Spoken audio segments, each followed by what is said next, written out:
Selamat pagi dan shalom. Kembali lagi di Renungan Harian Toraya edisi Rabu 1 Maret 2023. Sebelum kita membaca dan merenungkan firman Tuhan, mari kita satu dalam doa, kita berdoa.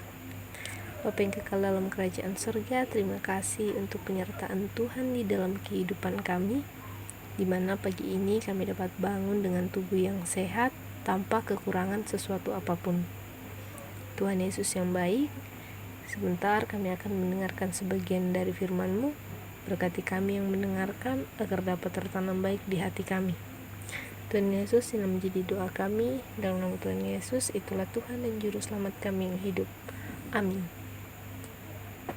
Pembacaan kita terdapat dalam Mazmur pasal 32, ayatnya yang pertama sampai ayatnya yang ke-7. Lembaga Alkitab memberi judul Kebahagiaan orang yang diampuni dosanya.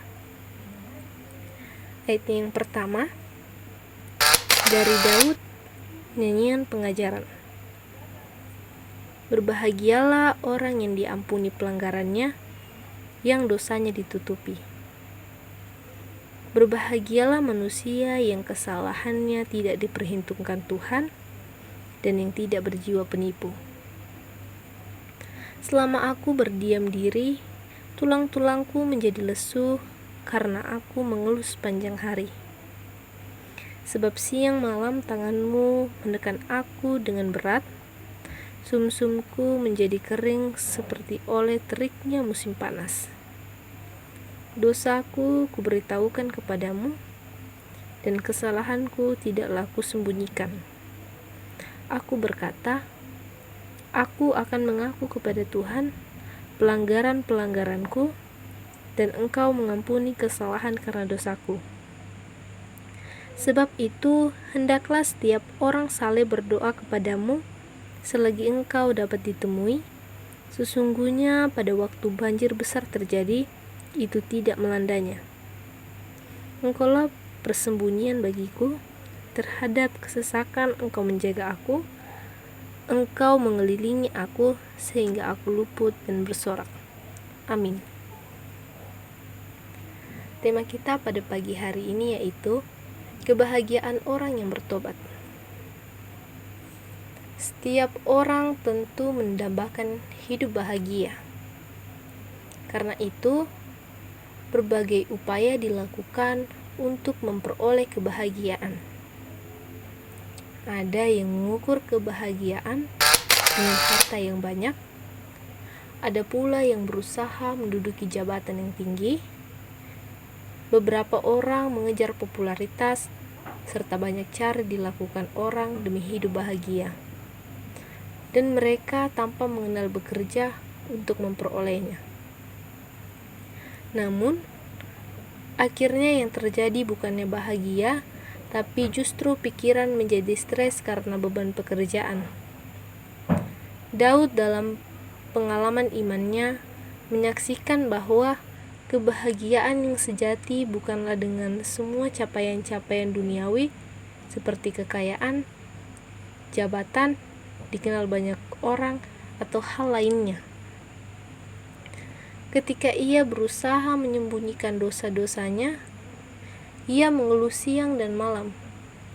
Ketika Daud larut dalam pergumulannya karena melakukan kejahatan di mata Tuhan, ia sungguh mengalami tekanan dan penderitaan.